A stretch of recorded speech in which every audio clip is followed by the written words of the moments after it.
برکتیں ماہ رمضان کے ایک روزے کو ہے جو آپ زندگی بھر روزہ رکھ کر اس کو حاصل نہیں کر سکتے۔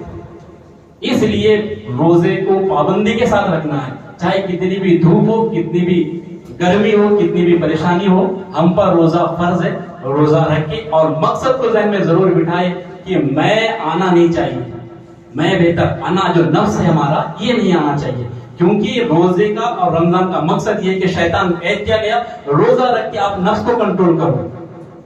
شیطان اس وقت تک حملہ نہیں کرتا جب تک کہ اس میں نفس شامل نہیں ہوتا، نفس شامل ہو کر ہی شیطان ہم پہ حملہ کرتا ہے۔ ایک بزرگ کہتے تھے نا، کلاڑی سے درخت کہتا ہے کہ تیری اوقات نہیں کہ تو مجھے کاٹ سکے۔ درخت جو ہے نا کلاڑی سے کہتا ہے کہ تیری طاقت نہیں ہے، تیری اوقات نہیں کہ تو مجھے کاٹ سکے، مگر تو کاٹ اس لیے رہا ہے کہ گھر کا بھیدی تجھ سے ملا ہوا ہے۔ سمجھے آپ؟ جو کلاڑی کا دستہ ہوتا ہے وہ لکڑی ہی کا ہوتا ہے نا، تو درخت یہ کہتا ہے کہ گھر کا بھیدی تجھ سے ملا ہے، تبھی جا کے تو مجھے کاٹ رہا ہے۔ تو شیطان بھی ہم پہ حملہ کر ہی نہیں سکتا، تبھی کرے گا جب ایک گھر کا بھیدی نفس اس سے ملے گا۔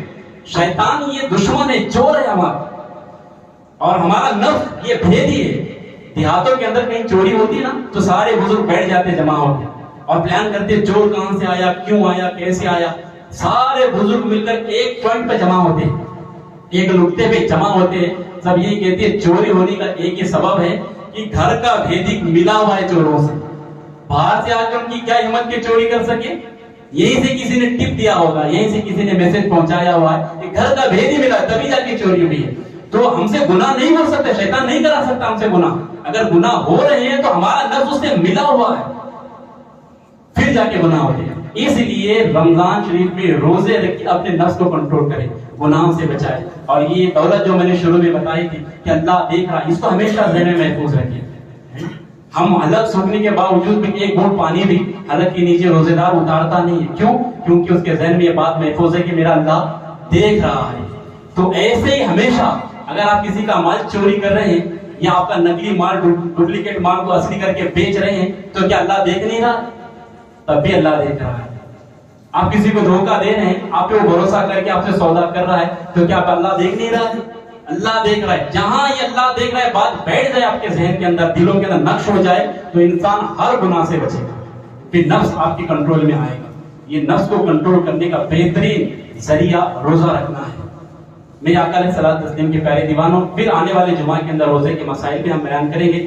چند باتیں میری جو ذہن میں آئی وہ بتاتا ہوں۔ چلو دیکھیے، بہت سارے لوگ کیا کرتے ہیں، سحری کے اندر وقت جو دیا گیا اس وقت سے 2 منٹ پہلے، جو آج تو آسانی کا دور ہے، کارڈ وغیرہ بھی آ گئے، آپ کے موبائل کے اندر ٹائمنگ بھی آ گیا، سب چیزیں آ گئی، تو جو بتایا جا رہا ہے احتیاطاً اس سے 1-2 منٹ پہلے ہی آپ سحری کرنا چھوڑ دیں۔ بہت سارے لوگ کیا کرتے ہیں، اذان تک سحری کا وقت سمجھ لیتے ہیں، ابھی اذان نہیں ہوئی ہے تو ابھی کھاتے ہی رہو، چلو پیتے رہو۔ کوئی کھانے کے بعد سوچتا ہے کہ یار میں تمباکو کھاتا ہوں، ابھی بیٹھا ہوں، ابھی اذان کی آواز ہے تب چھوڑے۔ کچھ لوگوں کا بھی یہاں تک پونا شہر میں، دیہاتوں کی بات نہیں کر رہا، نماز اذان تک کا وقت نہیں، اذان کے اندر جب تک مؤذن صاحب حیا علی الصلاۃ نہیں ہوتے تب تک کھا پی سکتے ہیں۔ اللہ اکبر۔ تو ایسا کچھ نہیں ہے، ایک چیز ہوگی۔ دوسری چیز، آپ جب مہینے بھر کے روزے رکھنے کبھی ایسا ہو گیا سحری میں آنکھ کھلی نہیں آپ کی، تو پھر آپ کیا کر دیتے، روزہ ہی چھوڑ دیتے، آج میں نے سحری نہیں کیا، روزہ نہیں۔ دیکھیے سحری کھانا سنت ہے، روزہ رکھنا فرض ہے۔ سحری کھانا یہ سنت ہے، اس کو ترک نہ کرے، سنت سے محروم رہیں گے، برکتوں سے محروم رہیں گے۔ اگر بالفرض آنکھ نہ کھلی کسی وجہ سے آپ سحری کر نہ پائے تو روزہ نہ چھوڑے آپ، کیونکہ روزہ فرض ہے۔ سنت چھوٹ جائے تو آپ کیا فرض چھوڑ دیں گے؟ نہیں، آپ کو روزہ رکھنا ہی رکھنا ہوگا، ایک چیز۔ اور دوسری چیز دیکھیے، پھر افطاری کی دعا ہم نے اس کی پہلے بھی آپ کو بتا دیا تھا، شاید آپ سب لوگوں کو پتا ہوگا۔ افطاری کی جو دعا ہوتی ہے وہ روزہ کھولنے کے بعد پڑھنے کی، روزہ کھولنے کے بعد افطاری کی دعا پڑھیں، اس سے پہلے روزہ کھولے۔ روزہ کیسے کھولے؟ جیسے ٹائم ہوگا، مثال کے طور پر 6:50 میں افطاری کا ٹائم، ایک ایگزامپل دے رہا ہوں اندازاً 6:50 میں افطاری کا ٹائم ہے۔ جیسے ہی 6:50 ہو گئے، بسم اللہ پڑھیے اور کھجور سے یا دیگر اور چیزوں سے آپ افطار کر لیجیے۔ جیسے آپ افطار کر لیے، آپ دعا کیجیے، افطاری کی دعا آپ پڑھیے، کیونکہ افطاری کی دعا کا جو یہی مفہوم ہے کہ میں نے روزہ رکھا اللہ کے لیے، اللہ کا دیا ہوا رزق سے میں روزہ افطار کرتا ہوں۔ یہ سارے جو کر چکے ہیں نا وہ اس کا ترجمہ بنتا ہے۔ آپ کرنے سے پہلے ہی وہ دعا پڑھ لیں گے، ابھی کیے نہیں تھے، آپ کرنے سے پہلے دعا پڑھ رہے ہیں۔ تو کرنے سے پہلے نہیں، پہلے افطاری کریں گے پھر اس کے بعد آپ دعا پڑھیں گے. آئی بات سمجھ میں؟ ایک چیز ہوگی. اور ایک دیکھیے مسئلہ یہ ہوتا ہے کہ حلق کے نیچے روزے کا پانی اترنا نہیں چاہیے. آپ وضو کرتے کرتے کبھی ایسا ہوا کہ غلطی تھی کسی نے دھکا مار دیا، حلق کے نیچے پانی اتر گیا، روزہ ٹوٹ جائے گا. آپ یہ بولیں گے کہ میں چاہتا نہیں تھا، مجھے یاد تھا روزہ سب تھا، اس فلاں نے دھکا مارا اس کی وجہ سے پانی چلا گیا میرے منہ میں، تو آپ میرا کیا قصور ہے، روزہ میرا کیوں ٹوٹے گا؟ کہا جی بالکل روزہ ٹوٹے گا، کیونکہ حلق کے نیچے کوئی چیز چلی جائے گی روزے کو توڑ دے گی. تو پھر کیا کرنا ہے؟ روزہ ٹوٹ گیا تو کھانا پینا شروع کرنا ہے؟ نہیں کرنا ہے آپ کو. روزہ ٹوٹ گیا پورا دن روزے دار کی طرح ہی رہیے، روزہ رکھے، روزہ ٹوٹا پھر اس کو روزے کا پورا کرنا ہے آپ کو. آپ جان بوجھ کے توڑتے ہیں تو پھر وہ کفارہ ہوگا، وہ بہت بڑا گناہ ہے اس طرح نہیں. تو اللہ تعالیٰ ہم سب کو سمجھنے عمل کی توفیق عطا فرمائے. اور آپ اور زیادہ مسائل روزے کے حوالے سیکھنا چاہتے ہیں تو اسی مسجد کے اندر ہر روز ظہر کے بعد 20 منٹ کا درس ہوگا انہی مسائلوں کو لے کر. آپ کے جو بھی مسائل ہیں کہ ہم جمعہ میں وقت کم ہوتا ہے بتا نہیں سکتے، تو پھر کبھی ایسا بھی ہوتا ہے کہ ڈرتے اس لیے مسائل بتانے میں کہ آدھے ادھورے مسائل ہو جائیں گے تو آپ خود سے ہی اس کا رزلٹ نکال لیں گے کہ فلاں مولانا نے ایسا بتا دیا، پھر وہ بہت ساری باتیں پھیل جاتی ہیں. اس لیے آپ کو اس درس میں آنے کی کوشش کریں. آپ ہمارے امام صاحب دیں گے انشاءاللہ ظہر کی نماز کے بعد 20-15 منٹ کا جو بھی درس ہوگا اس میں مسائل آپ پوچھیں گے، انہیں بتائیں گے، سیکھیں گے انشاءاللہ. یہ اچھا سنہرا موقع ہے. چند اعلانات ہیں، سماعت فرما لیجیے. سب سے پہلے دیکھیے افطار جو ہوگا انشاءاللہ جب رمضان شریف شروع ہوگا ہمارا، افطار جو ہوگا عین وقت پہ، جو وقت ہوگا افطار کا ہر روز پڑھتے رہتا ہے 2 منٹ 3 منٹ، جو افطار کا وقت ہوگا اسی وقت پر افطار ہوگا. اس کے بعد جو اذان ہوگی وہ 5 منٹ کے بعد ہوگی. کبھی کبھی ہوتا رہتا ہے کہ لوگ افطاری کرتے رہتے، کچھ لوگ آواز دیتے ارے اذان ہونا، کب سے بیٹھے ہوئے کھاتے رہے مولوی صاحب. یہ باہر والوں کو ہمارے جو اخلاق ہے نا وہ گرے ہوئے نظر آتے ہیں. ایک سسٹم بنایا گیا ہے کہ بھئی افطار کا جو بھی ٹائم ہوگا اسی ٹائم پہ افطاری ہوگی، اس کے عین 5 منٹ کے بعد اذان شروع ہوگی. اس کا بھی خیال رکھے گا. پھر اس کے بعد دیکھیے عشاء کی اذان 8:30 بجے ہوگی، عشاء کی نماز 8:45 بجے ہوگی اور تراویح کی نماز 9 بجے ہوگی. اور فجر کی اذان دیکھیں، فجر کی اذان کیا ہوتا ہے؟ سحری ختم ہونے کے بعد، اور ہم لوگ 6 بجے اذان دیے 5:30 بجے یا تھوڑا ٹائم تاخیر کر کے دیں گے تو لوگ بولتے ہیں کہ 15 منٹ باقی ہے تھوڑا سو لو پھر آ کے نماز پڑھ لو. تو ایسا ہوتا ہے کہ سو ہی جاتے پھر نماز میں چلی جاتی. ماہ رمضان میں فجر کی نماز ہم چھوڑ دیں تو پھر کیا حاصل کریں گے؟ تو اس لیے احتیاط یہ کیا گیا کہ 5:15 بجے اذان ہوگی، 5:30 بجے جماعت ہوگی فجر کی. اس کے بعد گزارش ہمیشہ کرتے ہیں گاڑیاں روڈ پر ہی پارک کر کے آئے آپ، کیونکہ راستہ ہمارے مسجد کے سامنے پارکنگ کی جگہ نہیں ہے، تو برائے مہربانی وہیں کر کے آئے.